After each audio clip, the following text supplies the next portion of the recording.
How much work in progress is it best to have?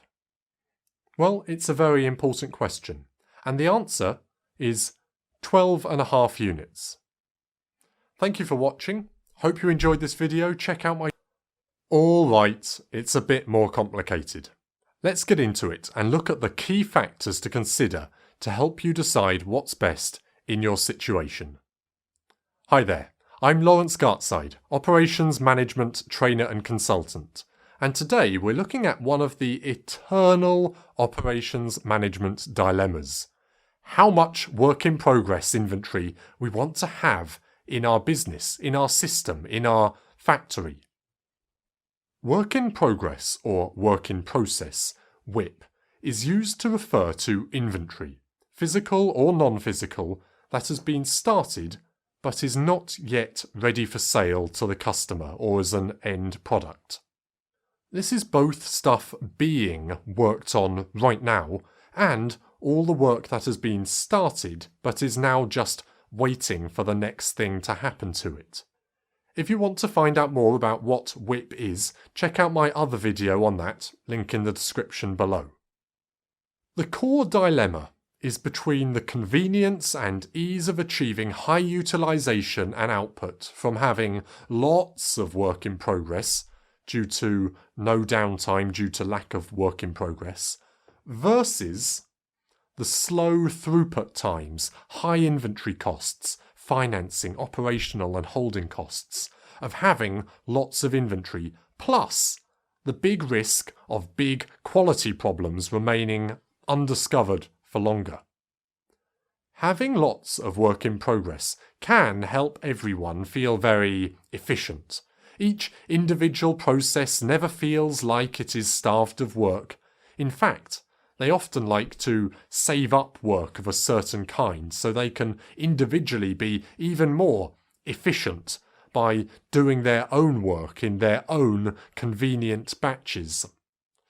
This is typically a terrible idea for the overall system.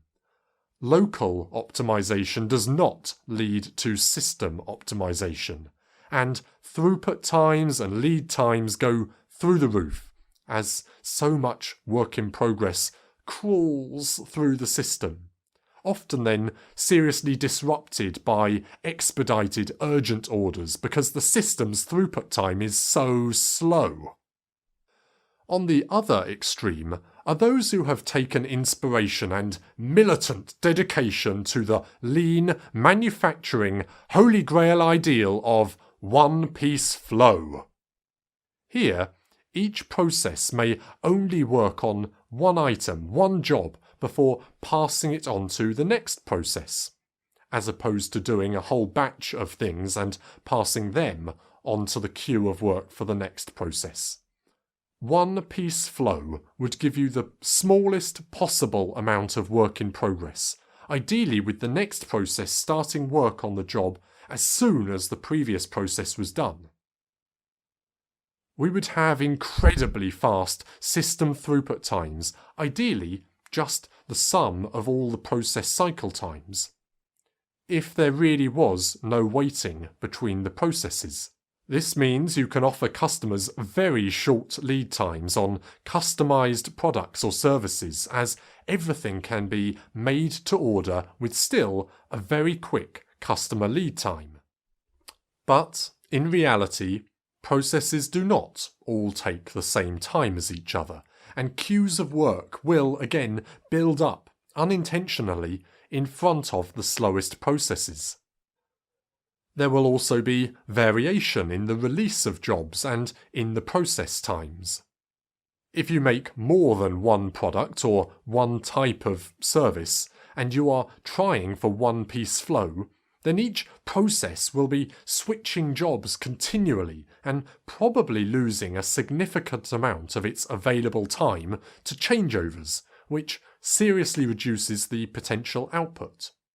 One-piece flow is a great ideal to aspire towards, but it's not remotely realistic in almost any situation.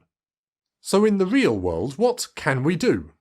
Well, it depends on dozens of factors, such as the key performance driver in your operations strategy, Are you going for output maximization or fast customer lead times?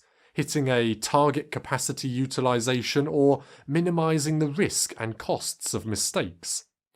We need to consider the bottleneck process, appropriate buffers and safety stock to protect against supply and demand variation and uncertainty, and many other unique details to your industry and operations strategy.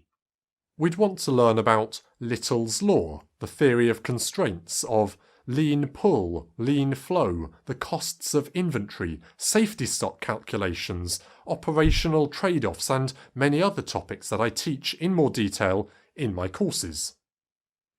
But let me leave you at least with some kind of mostly general guiding principles to chew on. WIP is very expensive, probably much more than you realise in your business. Financial and financing costs, cash flow implications, additional operational complexity, holding costs, space requirements, and more. Whatever natural level of WIP you have settled into working with, try to reduce it. Focus especially on the WIP waiting between processes, and try reducing batch sizes, especially transfer batch sizes, the size of the batch you pass between processes. Smaller process batches will mean increasing job changeover frequency, and try that until capacity reduces to meet the demand of your bottleneck processes. So, how much WIP should you have? You've had my attempted comical flippant answer, my responsibility absconding answer, and my high principles solve the world answer. Tackling topics like this, both in answering what situation we should aim for and how to get there, is based on deeper operations management understanding of the factors, interplay, systems understanding, and knowledge of established operations management theory and methodologies. There are lots of great resources out there, and if I had to recommend one resource, before my own introductory video training courses on operations management, supply chain, inventory management, safety stock, performance management, and many others, all found on my site, rotenstraining.com, it would be to read the book The Goal by Eliyahu Goldratt, the most insightful operations management storybook you'll ever come across, with razor-sharp insight on especially this issue of work-in-progress inventory. If you like this video, please click the thumb and the bell and subscribe to keep up with all my future videos. And if you want to learn more about operations management, supply chain, logistics, inventory, performance improvement, watch my next video, or check out my library of concise, introductory and detailed courses on my site, rotenstraining.com. Let's crack that whip.